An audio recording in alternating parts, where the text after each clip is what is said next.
All right. Um, I'm gonna give this a try here.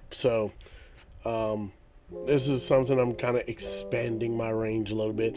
I normally don't do things like this, but uh, especially not with my face involved. What the?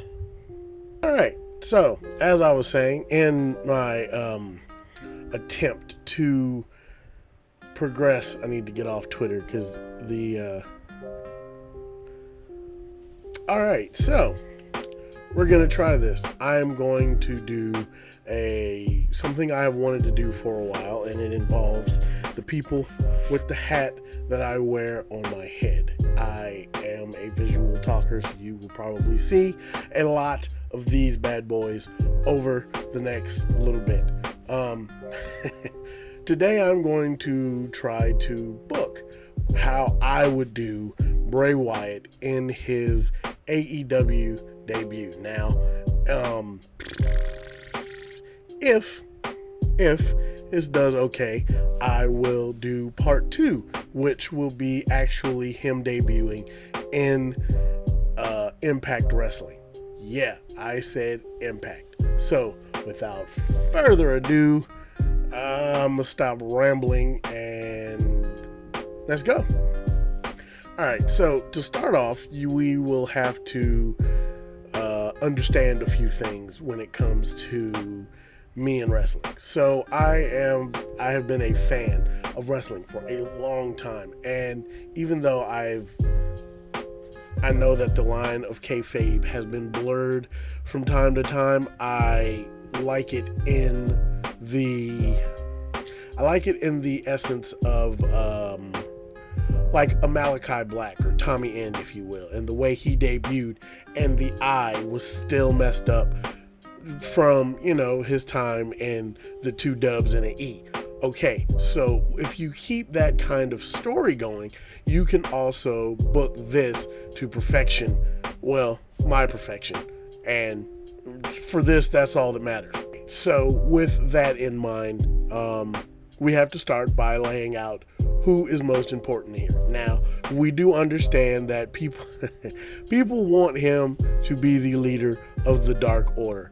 I would like to see him join the Dark Order because of Brody Lee, but that has to play into it. His real life, I guess you could say, interactions with Brody Lee, and us knowing that he has a great friendship. So you kind of have to know the backstory and blur the kayfabe lines in order to understand what's going on here. So important to the story will be -1, Brody Jr.,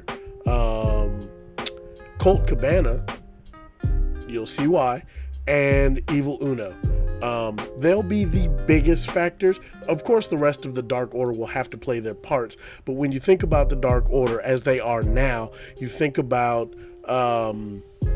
Evil Uno does a lot of the talking because he's, to me, a great mouthpiece for the group. His ability to talk is, I like it. It's pretty good, and it'll fit well into what we're going with here. Now, we know that Colt Cabana was brought into the Dark Order by Brody Lee, which is the reason that he will be the other main factor in this. So now that we have that all out of the way and, just kind of meshed all that together, let's really get into it. So this is going to be a 4-week lead up. Now, I know that AEW doesn't have a lot of pay-per-views. Okay, that's cool. You don't have to have a lot of pay-per-views for this. You don't even have to debut them on a pay-per-view. You could debut them on a Dynamite. It would just have to be set up correctly. And here's how I would set it up. So we know that the last time we saw Bray was in the Firefly Funhouse. That was literally the last time he was on anybody's screen. He did the Firefly Funhouse. Well, let's play off of that. Let's do the Firefly Funhouse. Let's not do the Firefly Funhouse. Let's change it up some. So week 1, we have the Dark Order cutting some sort of promo. It had to be backstage in one of the little rooms, like one of the little bar rooms that they always seem to acquire. If you watch a lot of their promos and stuff, you'll see them there. And of course, Evil Uno will be going through his spiel. Now, where it'll get interesting, it will be with Evil Uno when he starts. So what has to happen is none of them are looking. There has to be a monitor or something behind them.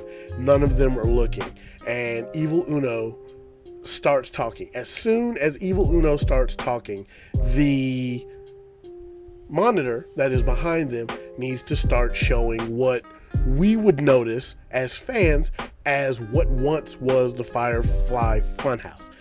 Do it in black and white because you don't want the colors and then you see that, but have it kind of like, the motion sickness cameras that, the camera cuts that some of these wrestling companies love. They absolutely love their camera cuts. Oh my God, it is, okay, I was about to go off on a tangent, but they're camera cuts. So have, essentially Bray or whatever he'll be going by, destroying the funhouse. It's like he's trying to escape, but have him kind of have it kind of torn. So you see the back of Bray's head and you can tell from the tattoo that's on his neck.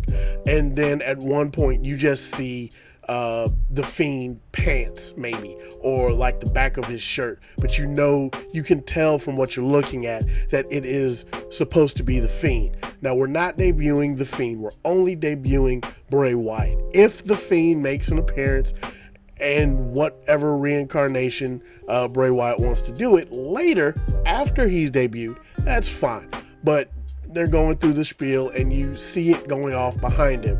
Now Colt Cabana needs to be standing the closest to the monitor, and as the promo for Evil Uno is getting closer to a close, you just see hands start sliding down the monitor like he's really trying to escape. Like he's been doing this after he destroyed some of the funhouse. So it's like he's tapping at the monitor, and then as his hands start to slide down, it kind of cuts back to whatever it was.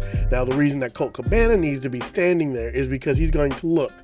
He's going to look and just catch a glimpse right before it goes off.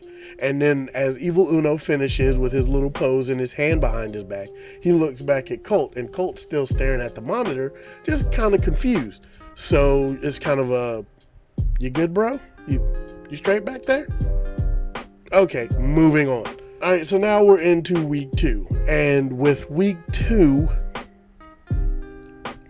it's going to be a little more of the same. Just kind of a promo, because we know that -1 is the leader. So what we need to do is get him set up into this. Just have -1, because we know he can't travel with them. Just have him do a little vignette or something, as long as his grades are good. Keep those grades up, -1. As long as his grades are good, have him do just a little vignette. He doesn't say much. He just appears on screen as -1, and he is the leader of the Dark Order. And as Evil Uno is doing this thing, maybe actually not necessarily a promo, but maybe a match. We have Evil Uno and Stu Grayson and Colt Cabana in a 6-man, a match. And boom, boom, boom, the Dark Order, they either win or lose, but depending on what happens, when they look back at the Titantron, they don't just see, the regular Dark Order stuff going on. They look back and they see -1. And he hasn't said anything. He's just got his hat on and his Brody suit. He has to have on the Brody suit. And he just kind of points to his wrist, like, my bad, that probably hurt somebody's ears. Like, TikTok, this is something big is happening. Now, of course, because as I said, everybody knows that he is the leader of the Dark Order, the forever leader. I'm not trying to bring Bray in as the leader. Okay, so, after he points to his wrist, we then see just the hands again sliding down the monitor, and Colt is trying to tell Evil Uno hey, this is what I saw last week. It wasn't but a second of it, but this is what I saw. And Evil Uno's just looking at him like, okay, you sure you good, bro? Are you sure? Okay. So now it's week 3, and we aren't going... I'm really basing all this because it's a debut. So I'm not talking, I don't really care who the Dark Order is facing or what's happening, other than we're trying to get Bray into the Dark Order and get him debuted on AEW Televisiones. And all this can happen between Rampage and Dynamite, or all on Dynamite, or all on Rampage. I don't care. I'm just going week by week, so to make it easier for the brain to consume. All right, so we are now in week 3, and in week 3, we need a segment where Evil Uno walks up to Colt Cabana and is like, you haven't been right for the last couple of weeks. Like, yeah, we got our victory last week in the 6-man, but are you okay? I feel like something's off. Like, are you good, bro? You know, he really needs to lay into Colt, asking Colt if he's good, because Colt just looks like he's seen a ghost. And Colt Cabana is literally looking at him, and he's like, I don't know. I don't think so. I feel like I'm being talked to by someone. Maybe Brody. And then they go into how much they miss Brody, because we all miss Brody. I'm not gonna lie. I cried. I lied. I cried when Brody Lee died. I don't know why it hit me so hard, but it did. I was a huge fan of Brody Lee when he was Luke Harper. I was mad that he didn't get more time to shine on the singles side of it in WWE, but in the AEW side, for what glimpse we got to see of him before his untimely passing, it was well done to me, as far as him being the Exalted One and how he treated the Dark Order. And even when they did the tribute episode of being the Elite, like showing how much in such a short time he was able to mesh with the wrestlers, I guess you could say, how much of a joy he was to work with.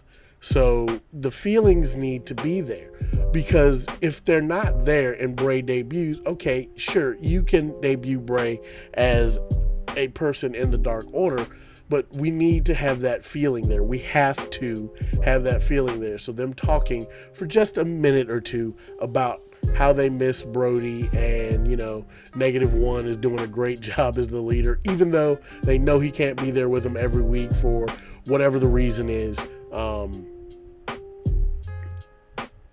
They just go on with that and, you know, invoke the emotion. Not that we're trying to play on Brody's passing, because I don't think anybody that was a true fan of Brody Lee has forgotten it. I think about it every day, and I wanted to wear my Brody Lee shirt to the event in Charlotte and screwed up and forgot it at home. Yep. Anyway, so now, you know, week 3 is they've had this conversation, and there needs to be a match. Not a match for like tag team or anything, but just a straight up one-on-one match with Colt Cabana. And I think that Colt needs to lay in to Brody more, do a couple of his moves, but all the while on the Titantron behind him is -1, just standing there. He does not have to say anything. He's just on the Tron. And so every time Colt looks at the Tron, he just has this sense of Brody, and he does everything that Brody would do, all the way to the yeah. But then, to end the match, he doesn't just hit the discus lariat. He picks him back up, whoever he's facing, kisses them on the forehead, and hits him with the Sister Abigail, or whatever it will be called, we'll stick with that as his finishing move for now. That'll make life easier. So he hits Sister Abigail on whoever he's facing, and he rolls up on him because I don't expect him to do the little crab walk that Bray does. I don't know how Bray did it at that size. I've tried it once at mine, and I'm pretty sure I slipped a disc. So we're just going to leave that there. All right, so Colt has won, and the Dark Order comes out, and they do their join us. Join. So they're all into it, and the only one that's really noticing what just happened is Evil Uno. Because he said some, he's been on Twitter about everyone should join the Dark Order. He's been doing his talking. So when he thinks about what Colt just did, he just kind of looks at him. Like, of course, he has the hand up, but it's not as prominent as it normally is. Because, when Evil Uno does it, the hand's behind the back, and it's, yeah, it's there. But he's just kind of, the arm is just down by his side, and he's there, but he's not. So that'll end that segment. So that'll move us into week 4. Now, week 4 is when Bray actually debuts. Now, of course, this will have to be another one of those matches. And with the Dark Order, you can integrate anybody into the matches that you want. But Colt needs to be there. Maybe not at ringside, maybe in the match. Yeah, we'll say in the match. So Colt needs to be in the match. We'll do another 6-man because there's a lot of people in the Dark Order. So we'll do Evil Uno, 10, because we know that that's one of Negative One's favorites, and Colt Cabana. Boom. Still going to be a fire match, I believe, because Dark Order in its entirety, no offense to Alan 5 Angels, but, well, I mean, actually, no, I take that back. I was watching a couple of his matches. So he can fit up there to have a good match too. But for this, I feel like Brody Jr.'s that needs to have the presence here. And I think that 10 would have that. So they're in the match. They're doing the boom, boom, boom, boom, the fights, the everything. And the hot tag goes from Evil Uno to Colt Cabana. Now, 10, he's, of course, in the match. But let's say he's just off, just hounding whoever he's fighting. They're just out there fighting. And Colt's in the match, and he gets to the middle of the ring, and he just stands there. And he gets a weird smirk on his face. And he turns around, and on the Titantron, we see Negative One with someone leaning down, listening to Negative One.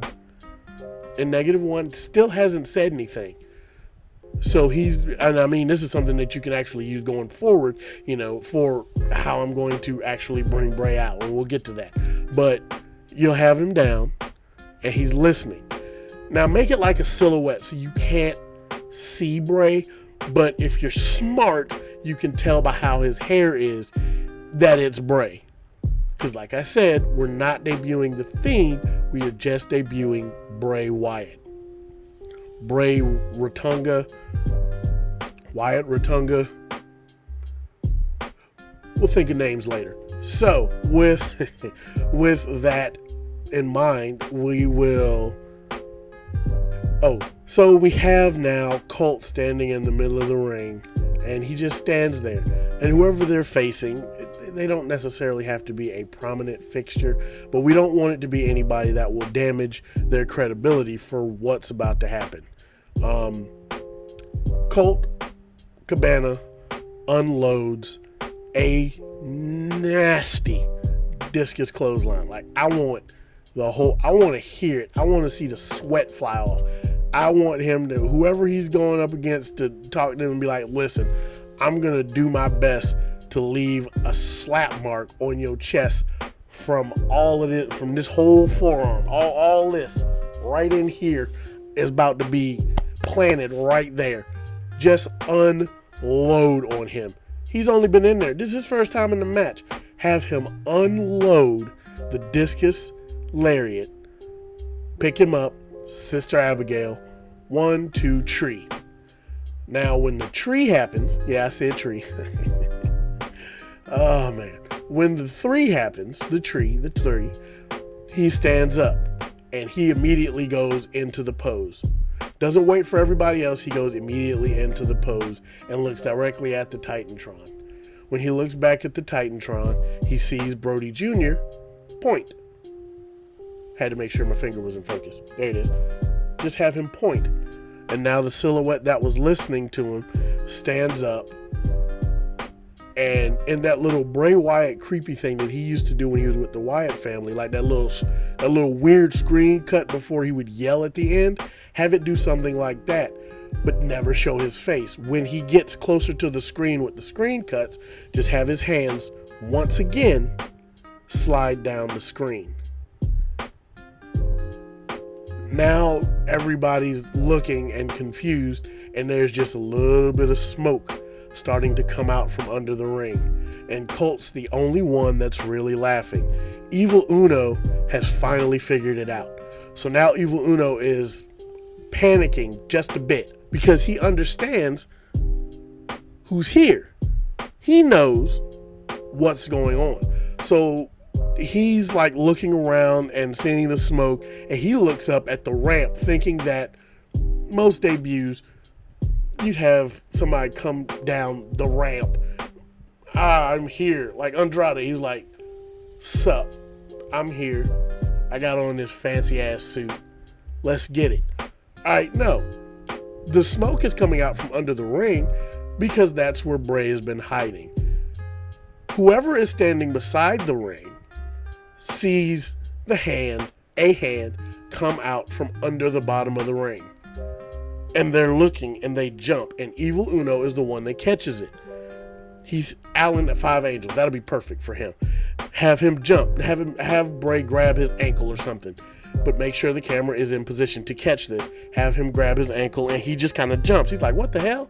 And he just backs up a little bit. Evil Uno, now because he has figured out what's wrong with Colt, goes flying out there to see what just happened. And Alan just points at it, and the hand is just laying on the mat. So then he goes to pull him out, and he's having a bit of a struggle.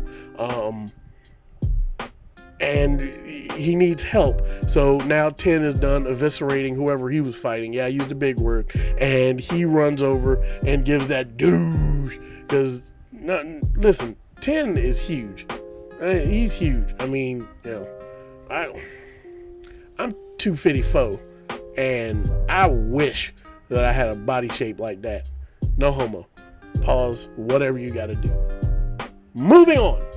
So with that in mind, we have now they're pulling on him.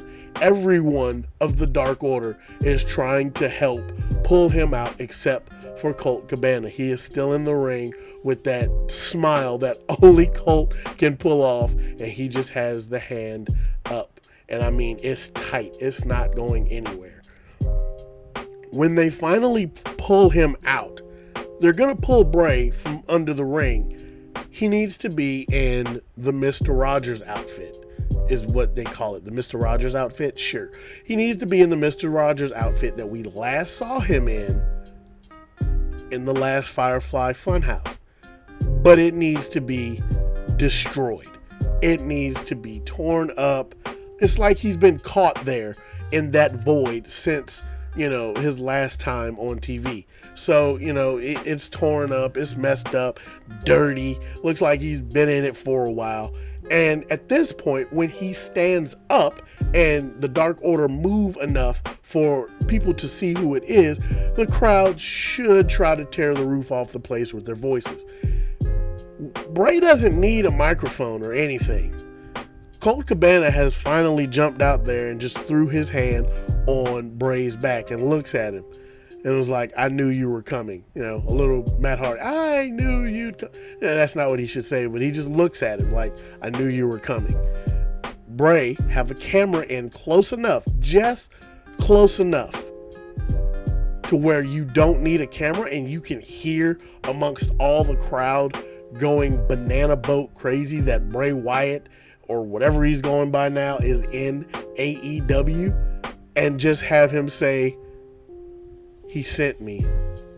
You know why I'm here. They help Bray to the back, and that'll end that particular debut. I'm going to give you a bonus week. All right, so I didn't think I was going to do this, but this is the debut. Well, no, he's already debuted because they pulled him out from under the ring. So we know that he is all elite. You don't have to put the graphic up, but you know, AEW has their thing. They're going to show that he's all elite. So have Bray the next week, and yeah, we'll use Colt again. So have Colt Cabana in a singles match. And you know how the Dark Order comes out and they're join us. Join us. Well, they've come out and then they go to the back like they normally do because they're the good guys. Well, as the match is going on, if you're paying attention to the Titantron, because when stuff pops up, and I'm only saying this because I was at Fight for the Fallen, when anything popped up on the Titantron, even if it was like during or right after a match, I wanted to see what was happening up there, just in case it was something big. So play just -1 talking to the Silhouette again. Same one from last week. You don't have to have it play for long. Just have him talk to the Silhouette and then point. The Silhouette stands up, and then Bray comes down the ramp. Bray comes down the ramp. Colt Cabana does a little heelish tactics to get the referee's attention. Bray goes in the ring, gives, oh my goodness, one of those back-breaking uranagis that he's known for, or maybe even a Sister Abigail, because that would be a little quieter than just picking somebody up and jamming them into the mat. Hit him with a Sister Abigail and slide out of the ring.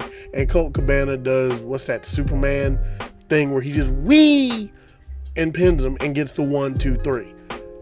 Now the Dark Order has come out and they're like, WTF. What's happening here? What's going on? Why did you do that? And that's when we find out from Bray. It's his first time speaking on the microphone, and he doesn't have to say much. He brings the microphone up and he says, I'm here representing -1. -1 is the leader of the Dark Order, but he's patched me in to be the voice when he's not here. If you do that, you leave -1 as the leader of the Dark Order, and Bray Wyatt essentially becomes the advocate for whatever -1 wants to do with the Dark Order. Even if it's just storyline and it's not actually coming from -1, which is probably how it would go. But at this point, now you know Bray's position. He's replacing Evil Uno, I guess, not as the mouthpiece. Evil Uno can still do the talking, but when it comes to, I want this win, I want this title, I want this to happen, that's where Bray Wyatt comes through. And then you can start him off into any feud that you want to, because he could go, let's say, feud with, and oh, this makes my mouth water, but he could go into a feud with, let's say, Malachi Black. Sorry, I drooled a little bit. But he could go into a storyline with Malachi Black and say that -1 wants Malachi Black in the Dark Order. Now, would Malachi join? Depends on how you play the story, but that could be it. He's taking all of his orders directly from -1. So he's in the Dark Order, but he's like the commando of the Dark Order. He is the exception to the rule. So the Dark Order in its entirety can still say, we're good guys. We don't speak for him, but we know that he has our back. And all I have to do is make a call. And this is over. Sorry, I had nobody let me watch next Friday again. So with that said, that is me booking the debut of Bray Wyatt. And as I said, if you enjoyed it, give it a thumbs up. If you didn't, give it a thumbs down. It all helps me let me know where I'm at. Any comments that you want to put in the section down there, do what you do. Because I really want to see where this goes, because I really do enjoy the booking aspect of professional wrestling. And yeah, that's it. Hope you guys have a good rest of your day, evening, night, whatever it is that you might be a part of. And I am Ken Washington, aka the radio voice, aka Dre's favorite player from the Orioles. He's gonna watch this, have something smart to say. Anyway, peace everybody.